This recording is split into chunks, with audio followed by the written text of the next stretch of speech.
Hello दोस्तों, कैसी हो आप लोग। आई होप आप सभी अच्छे और मजे में होंगे। मेरा नाम है भारती और आज हम लोग क्या पढ़ेंगे। आज हम लोग क्लास 9 फिजिक्स का चैप्टर 3 जिसका नाम है ग्रेविटेशन, उसमें एक टॉपिक आता है। वो टॉपिक आता है ग्रेविटेशन एंड एक्सेलरेशन। तो आज हम लोग ग्रेविटेशन और एक्सेलरेशन के बीच की डिफरेंस समझेंगे कि वो दोनों एक दूसरे से कैसे डिफर है। तो सबसे पहले हम लोग ये जो ग्रेविटेशन है इसको हम लोग डिनोट करते हैं कैपिटल जी से और इस एक्सेलरेशन को डिनोट करते हैं स्मॉल जी से। तो एग्जाम में ये भी पूछ सकता है कि difference between capital G and small G. तो यहाँ पर इसका मतलब होगा कैपिटल जी का मतलब होता है ग्रेविटेशन, स्मॉल जी का मतलब होता है एक्सेलरेशन ड्यू टू ग्रेविटी और we can say that acceleration. ठीक है, तो अब इस दोनों के बीच में डिफरेंस समझेंगे। सबसे पहले ग्रेविटेशन जो होता है वो होता है universal constant, universal gravitation constant.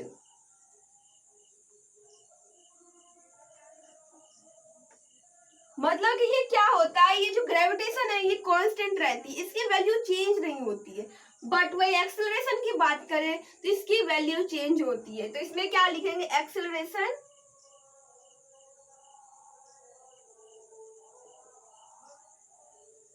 Due to क्या होगा, यहाँ पर ग्रेविटी होगा। ये क्या होता है, ये चेंज होता है, ग्रेविटी के अकॉर्डिंग ये चेंज होता है। अब देखिए ये जो होता है यूनिवर्सल ग्रेविटेशन कांस्टेंट, मतलब कि अब देखिए कि हमारे अर्थ पर किसी भी जगह वो जो ग्रेविटेशन फोर्स होती है वो क्या रहती है, कांस्टेंट रहती है। But gravitation depends on radius. अब ये जो ग्रेविटेशन है ना ये रेडियस के ऊपर में डिपेंड करता है। और वही अगर एक्सेलरेशन की बात करें तो ये ग्रेविटेशन के ऊपर में डिपेंड करता है। तो अब यहाँ पर क्वेश्चन आते हैं कि रेडियस के ऊपर में डिपेंड करने का क्या मतलब होता है। अब जैसे देखिए ये है हमारा अर्थ और अर्थ का है ये सेंटर। तो अर्थ सेंटर से जितना दूर जाएगा वहां पर ग्रेविटेशन कम होते जाएगा और वही जितना पास रहेंगे वहां पर उतना ही ज्यादा वहां पर क्या होगा, ग्रेविटेशन होगा। अब जैसे एग्जांपल में देखिए क्या होता है कि अर्थ के जितना ऊपर हम लोग जाते रहते हैं वहां पर क्या होता है कि ग्रेविटेशन कम लगता है। अब जैसे देखिए कोई सैटेलाइट लॉन्च होता है तो वो क्या होते हैं, वो रॉकेट से जाती है। तो जब वो जाती है ज्यादा स्पीड में जाती है तो वो जब ऊपर जाती रहती है तो वहां पर क्या होता है कि वहां पर उनका जो ग्रेविटेशन है ना वो कम होते जाता है।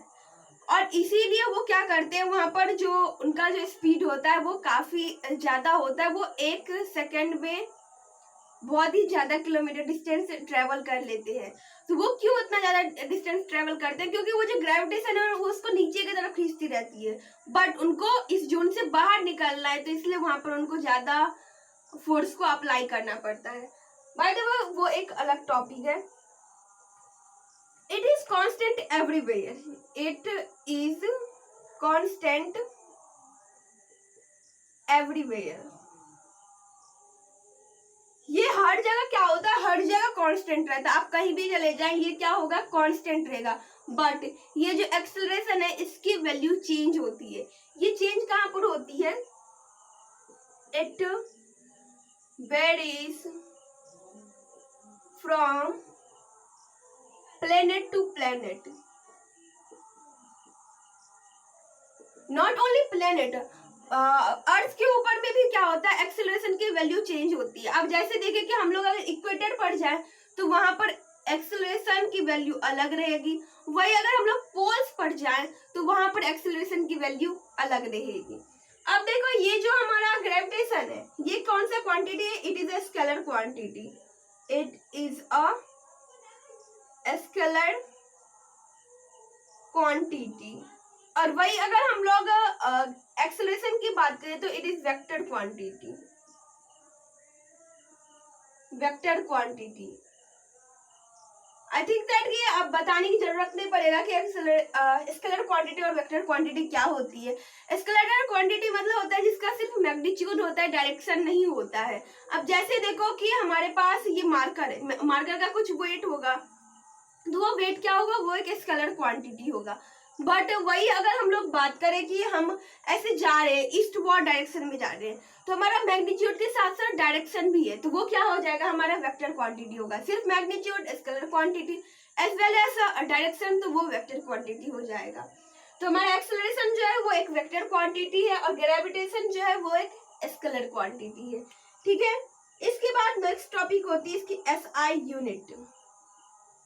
इसकी एसआई यूनिट क्या होती है? nm² bye km²। यहाँ पर आई थिंक केजी होगा, kg²। अब ये कैसे फाइंड किए? तो force is equal to gm1 into m2 by r का स्क्वायर किए थे।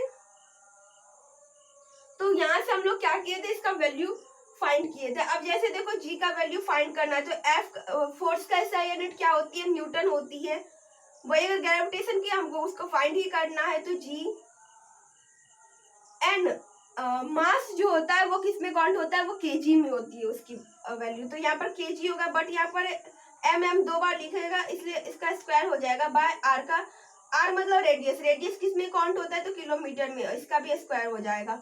g को उस साइड ट्रांसफर करेंगे तो g is equal to n, ये यहाँ पर है तो ये इस साइड जाएगा तो ये कहाँ पर आएगा? ये इस साइड आएगा। n km² बाय kg का स्क्वायर हो जाएगा। तो यहाँ पर km kg का स्क्वायर। आई होप कि आप लोगों को समझ में आ गया होगा कैसे मैं इसकी SI यूनिट फाइंड की हूँ।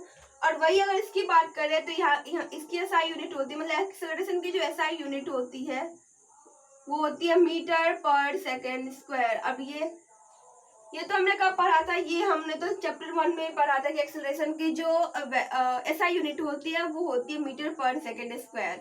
अब इसका वैल्यू क्या होता है? कुछ तो वैल्यू होता होगा इसका। तो देखो हमारी जो ग्रेविटेशन की जो वैल्यू होती है तो इसकी वैल्यू होती है 6.67 into 10 to the power minus 11। 6.67 into 10 to the power minus 11 n km² by kg²। इतना इसकी वैल्यू होती है। वही अगर इसकी बात करें तो इसका वैल्यू क्या होता है? इसकी वैल्यू होती है 9.8 मीटर पर सेकेंड स्क्वायर।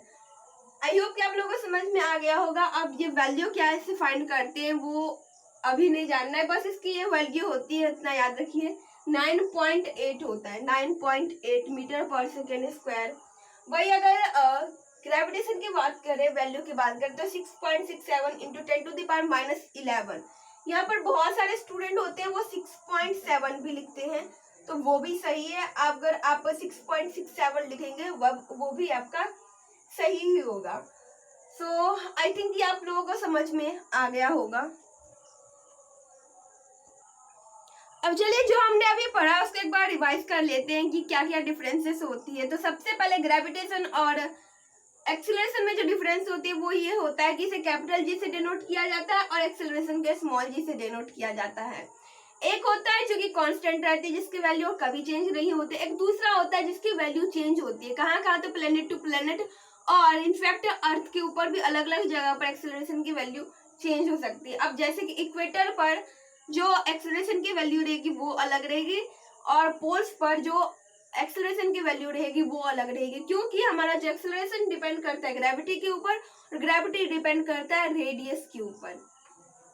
उसके बाद होता है एक स्केलर क्वांटिटी और दूसरा वेक्टर क्वांटिटी। स्केलर क्वांटिटी ये होता है जिसका सिर्फ मैग्नीट्यूड होती है और वेक्टर क्वांटिटी वो होती है जिसका मैग्नीट्यूड के साथ साथ डायरेक्शन होती है। स्केलर क्वांटिटी में जैसे कि मेरा वेट, मैं कोई अपना वेट जैसे 50 kg, तो ये जो 50 kg है तो ये क्या है? एक स्केलर क्वांटिटी है। वही अगर मैं बोलूं कि आई मूव 10 स्टेप ईस्टवर्ड, तो ये जो 10 स्टेप मैं मूव किस डायरेक्शन में? 10 मीटर, तो किस डायरेक्शन में?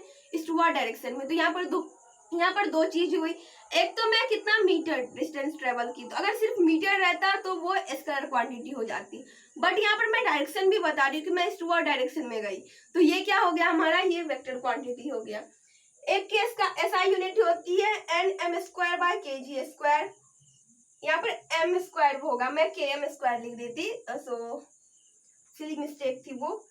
यहाँ पर भी nm² बाय kg² होता है और एक की वैल्यू मीटर पर सेकेंड स्क्वायर होती है। अगर उसकी वैल्यू की बात करें तो ग्रेविटेशन की वैल्यू होती है 6.67 इंटू 10⁻11 एंड m²/kg²। वही अगर एक्सेलरेशन की बात करें तो इसकी वैल्यू होती है 9.8 मीटर/सेकेंड²।